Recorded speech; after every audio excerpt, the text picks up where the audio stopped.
Hello friends, welcome to study कर। मैं हूं आपका दोस्त प्रभाकर। डेली करंट अफेयर्स में आज हम 29 अक्टूबर 2022 के बहुत ही महत्वपूर्ण प्रश्नों को डिस्कस करेंगे जो कि करंट अफेयर्स से रिलेटेड होंगे और आपके एग्जाम के पॉइंट ऑफ व्यू से बहुत ही इंपॉर्टेंट हैं। वीडियो के लास्ट में आपसे एक क्वेश्चन पूछा जाएगा जो कि इसी लेक्चर से रिलेटेड होगा, तो आप उसका जवाब कमेंट बॉक्स में जरूर दीजिएगा। चैनल पर नए हैं तो सब्सक्राइब कर लें, बेल आइकन जरूर दबा लें। आज का पहला क्वेश्चन है, साल 2023 में 12वें विश्व हिंदी सम्मेलन की मेजबानी कौन सा देश करेगा? यानी नेक्स्ट ईयर जो 12वां विश्व हिंदी सम्मेलन होने वाला है तो वो कहाँ होगा? तो वह होगा दोस्तों फिजी में। कहां पर होने वाला है? फिजी में। और कब होगा? फरवरी 2023 में। कब से कब तक? तो 15 से 17 फरवरी 2023 के बीच में फिजी में विश्व हिंदी सम्मेलन होने वाला है। तो फिजी का जो नांडी शहर है वहां पर इसका आयोजन होगा। कौन आयोजित करवाएगा? तो जो भारत का विदेश मंत्रालय है और जो फिजी की गवर्नमेंट है उसके द्वारा इसका आयोजन किया जाएगा। दोस्तों, फिजी पहला ऐसा पैसिफिक नेशन है जहां पर विश्व हिंदी सम्मेलन आयोजित हो रहा है। विदेश मंत्री एस जयशंकर ने अभी हाल ही में 12वें विश्व हिंदी सम्मेलन का लोगो और वेबसाइट दोनों को लॉन्च किया है। विश्व हिंदी सम्मेलन जो है वो हिंदी भाषा का सबसे बड़ा अंतरराष्ट्रीय सम्मेलन होता है जिसमें पूरे विश्व भर के जो हिंदी के विद्वान होते हैं, साहित्यकार, पत्रकार, भाषा विज्ञानी और हिंदी प्रेमी, ये सभी एकजुट होते हैं। दोस्तों, पहला विश्व हिंदी सम्मेलन कब आयोजित किया गया था? 1975 में आयोजित किया गया था। कहां? तो महाराष्ट्र के नागपुर में आयोजित किया गया था। 2015 में, याद रखना है आपको, मध्य प्रदेश के भोपाल में आयोजित किया गया था। फिजी की बात आई है तो फिजी लगभग 300 द्वीपों का एक समूह है और कैपिटल क्या है? सुबा है। राष्ट्रपति कौन है? जियोजी कोनरेते हैं। और प्राइम मिनिस्टर कौन है दोस्तों? Commodore Josaia Frank Bainimarama. ठीक है, यहां पर आप देख सकते हैं, ये है फिजी का मैप। ठीक है, तो दोस्तों ये ऑस्ट्रेलिया है और ऑस्ट्रेलिया के पूर्व में स्थित है कौन? फिजी। अगला प्रश्न है, भारत में किस खेल बोर्ड ने पुरुष और महिला खिलाड़ियों की जो मैच फीस है उसको एक समान करने का फैसला लिया है या एक समान करने की घोषणा की है?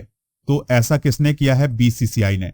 तो बीसीसीआई ने अब एक बहुत ही महत्वपूर्ण काम किया है कि जो महिला क्रिकेटर हैं और जो पुरुष क्रिकेटर हैं उनकी जो मैच फीस है उसको बराबर कर दिया है। ठीक है दोस्तों, तो यह एक ऐतिहासिक कदम है जो कि बीसीसीआई के द्वारा उठाया गया है। तो नई व्यवस्था के अनुसार जो महिला और पुरुष क्रिकेटर होंगे उनको टेस्ट मैच के लिए 15 लाख रुपए और वनडे मैच के लिए 6 लाख रुपए और T20 मैच के लिए 3 लाख रुपए की फीस दी जाएगी। तो ये सभी पॉइंट आप नोट करिएगा। बात आई है बीसीसीआई की, तो बीसीसीआई का फुल फॉर्म होता है board of control for cricket in India. स्थापना 1928 में। वर्तमान अध्यक्ष हैं रोजर बिन्नी। मुख्यालय मुंबई महाराष्ट्र में है। सचिव जय साय हैं। उपाध्यक्ष राजीव शुक्ला। कोषाध्यक्ष आशीष सेलार हैं। संयुक्त सचिव हैं देवजीत सेकिया। आईपीएल के अध्यक्ष हैं अरुण धूमल। बीसीसीआई जो है वो भारत में क्रिकेट की एक गवर्निंग बॉडी है। तो ये कुछ इंपॉर्टेंट पॉइंट है बीसीसीआई के बारे में, नोट कर लीजिएगा। अगला प्रश्न है, किस केंद्र शासित प्रदेश में समृद्धि योजना अक्टूबर 2022 में लॉन्च की गई है? यानी अभी हाल ही में समृद्धि योजना किस केंद्र शासित प्रदेश में लॉन्च की गई है? तो ये लॉन्च की गई है दिल्ली में। कहां पर दोस्तों? दिल्ली में। तो दिल्ली के जो उपराज्यपाल हैं विनय कुमार सक्सेना, तो उन्होंने समृद्धि 2022-23 को लॉन्च किया है। यानी जो समृद्धि योजना है उसको किसने लॉन्च किया है? विनय कुमार सक्सेना ने। और विनय कुमार सक्सेना कौन है? दिल्ली के उपराज्यपाल हैं। दोस्तों, इसके तहत अधिकृत और नियमित कॉलोनियों में रहने वाले संपत्ति मालिकों को 6 और 7 साल का बकाया संपत्ति कर जमा करने पर बीते 12 और 11 साल के बकाये के साथ जुर्माना आदि सब माफ कर दिए जाएंगे।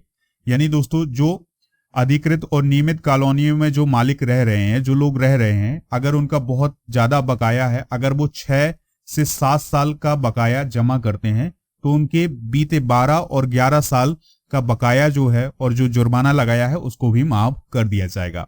तो इस योजना को क्या नाम दिया गया है? समृद्धि योजना नाम दिया गया है। 26 अक्टूबर से शुरू होने वाली इस योजना को 31 मार्च तक लागू किया जा रहा है। दिल्ली के चीफ मिनिस्टर कौन है दोस्तों? अरविंद केजरीवाल हैं। योजनाओं की बात आई है तो कुछ योजनाएं डिस्कस करते हैं। शिक्षा मंत्रालय के द्वारा अभी एक बहुत ही महत्वपूर्ण कार्यक्रम चलाया गया है, काशी तमिल संगमम। तो काशी तमिल संगमम किसके द्वारा चलाया गया? शिक्षा मंत्रालय के द्वारा। शिक्षा मंत्री कौन है दोस्तों? धर्मेंद्र प्रधान है। पीएम मोदी ने अभी हाल ही में कौन सी योजना शुरू की है? तो भारतीय जन उर्वरक योजना। कहां से शुरू की है दोस्तों? गुजरात से शुरू की है। कहां से? गुजरात से, ठीक है। और केंद्र सरकार के द्वारा भी जो युवा लेखक हैं उनको प्रोत्साहित करने के लिए युवा 2.0 योजना लॉन्च की है। दिल्ली के उपराज्यपाल ने अभी हाल ही में सामुदायिक पुलिस पहल की भी शुरुआत की है। और ये जो सामुदायिक पुलिस पहल है ये दिल्ली पुलिस की एक पहल है।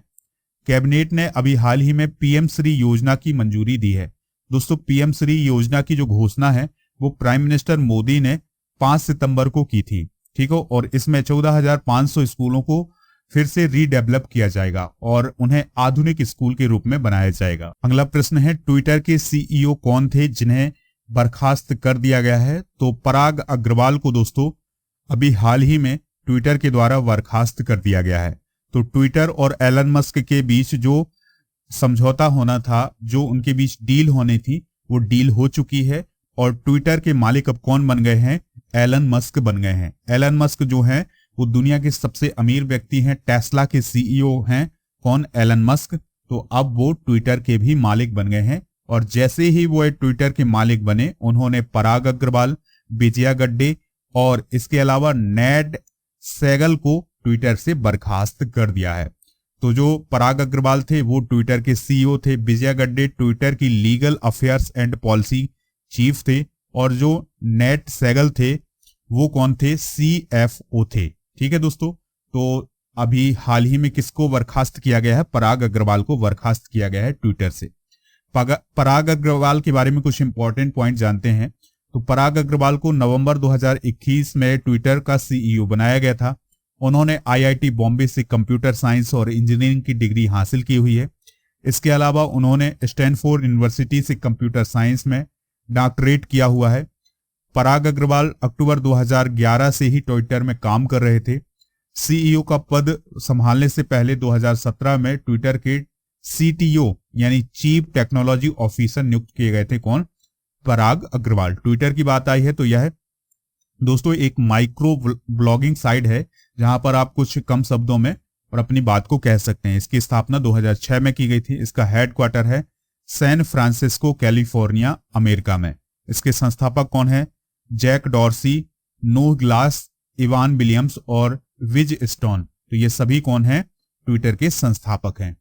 अगला प्रश्न है, भारत और फ्रांस के बीच गरुण अभ्यास कहां शुरू हुआ है? वेरी वेरी इंपॉर्टेंट क्वेश्चन है। तो ये शुरू हुआ है राजस्थान के जोधपुर में। कहां शुरू हुआ है दोस्तों?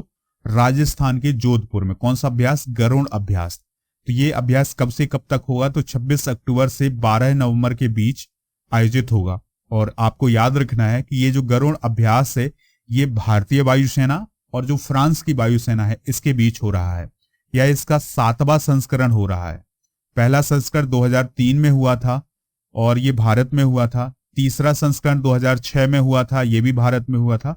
और 2014 में इसका 5वां संस्करण हुआ था। तो 2003, 6, 14 और दोस्तों अब 2022 में इसका 7वां संस्करण भारत में हो रहा है।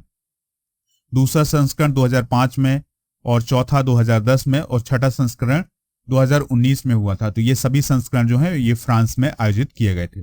पहला संस्करण जरूर याद रखिएगा 2003 में हुआ था। चलिए अब हम भारत और अन्य देशों के बीच जो प्रमुख सैन्य अभ्यास हैं उनको हम डिस्कस कर लेते हैं।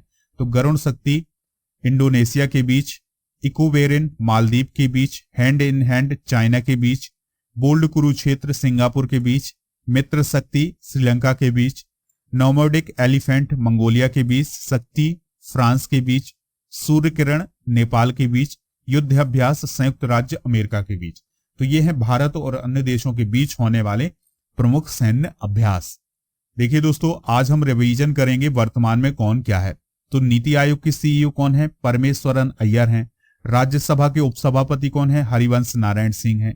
लोकसभा के महासचिव कौन है? उत्पल कुमार सिंह हैं। राज्यसभा के महासचिव कौन है? पीसी मोदी हैं। राष्ट्रीय सुरक्षा सलाहकार कौन है दोस्तों? अजीत डोभाल हैं। उप राष्ट्रीय सुरक्षा सलाहकार कौन है? विक्रम मिश्री हैं। मुख्य आर्थिक सलाहकार कौन है? वी अनंत नागेश्वरन। 15वें वित्त आयोग के अध्यक्ष कौन है? एन के सिंह। 21वें विधि आयोग के अध्यक्ष कौन है? बलबीर सिंह चौहान। भारतीय रेलवे बोर्ड के अध्यक्ष कौन है? विनय कुमार सक्सेना। तो दोस्तों ये हैं वर्तमान में कौन क्या। अगर आप इस वीडियो का पीडीएफ चाहते हैं तो आपको दो जगह मिलेगा, हमारे ऐप पर इसका पीडीएफ मिलेगा और टेलीग्राम चैनल पर, ठीक है। तो आप ऐप को डाउनलोड कर सकते हैं, नीचे डिस्क्रिप्शन बॉक्स में उसका लिंक दिया गया है, तो वहां से आप डाउनलोड कर सकते हैं, या फिर आप गूगल प्ले स्टोर पर जाइए, स्टडी कर जैसे ही आप सर्च करेंगे तो आपको इसका जो एप्लीकेशन है वो मिल जाएगा, और फिर इसके बाद आप पीडीएफ भी डाउनलोड कर सकते हैं, और टेलीग्राम पर भी आपको इसका पीडीएफ मिल जाएगा। अगला प्रश्न है, ग्लोबल ट्यूबरक्लोसिस रिपोर्ट के अनुसार 2021 में टीबी से कितनी मौतें हुई हैं? तो 16 लाख मौतें हुई हैं। कितनी मौतें हुई दोस्तों? 16 लाख मौतें हुई हैं। तो ग्लोबल ट्यूबरक्लोसिस रिपोर्ट 2022 के अनुसार दुनिया भर में तपेदिक यानी टीबी के रोगियों की घटनाओं ने कोविड महामारी के कारण 20 साल की गिरावट के बाद मौतों की संख्या में बढ़ोतरी हुई है। हुआ क्या है दोस्तों कि जैसे ही कोरोना चालू हुआ तो कोरोना के बाद जो टीबी के मरीज थे उनकी संख्या में बढ़ोतरी हुई, और जो मौतें हो रही थी उनमें भी बढ़ोतरी हो गई, ठीक है। तो 20 साल से गिरावट चली आ रही थी, लेकिन अब एकदम से हाइक हुआ है ये आंकड़ा। 2021 में टीबी से कुल 16 लाख मौतें हुई थी। 2019 में कितने? 14 लाख, और 2020 में 15 लाख मौतें हुई थी। तो दोस्तों अब 2021 में 16 लाख मौतें हुई हैं, यानी आंकड़ा जो है वो बढ़ा हुआ है। यहां पर बात आई है टीबी की, तो टीबी को ट्यूबरक्लोसिस बोलते हैं, और ये किस बैक्टीरिया से होता है? तो माइकोबैक्टीरियम ट्यूबरक्लोसिस से होता है, और ये हमारे फेफड़ों को प्रभावित करता है। दोस्तों सरकार ने 2025 तक भारत से टीबी को खत्म करने का लक्ष्य रखा है। कब तक?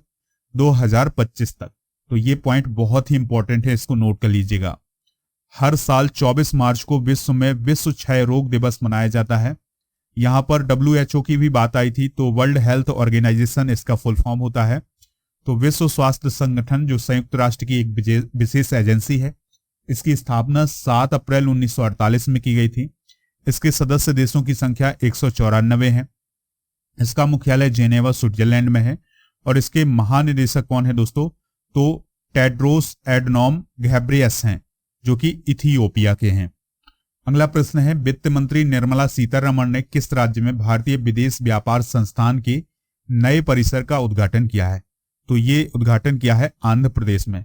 तो दोस्तों जो आंध्र प्रदेश का काकीनाडा है, वहां पर भारतीय विदेश व्यापार संस्थान के एक नए परिसर का उद्घाटन किया है। भारतीय विदेश व्यापार संस्थान की स्थापना कब हुई थी? 1963 में।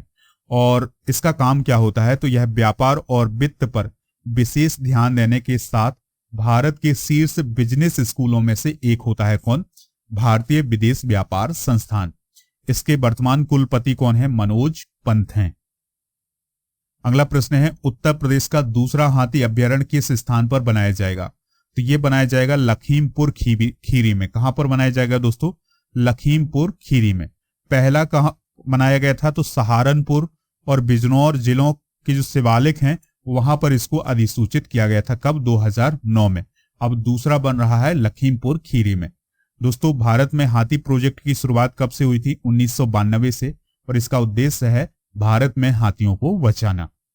अगला प्रश्न है, अंतरराष्ट्रीय नागरिक उड्डयन संगठन यानी ICAO की वायु परिवहन समिति का अध्यक्ष किस भारतीय को बनाया गया है?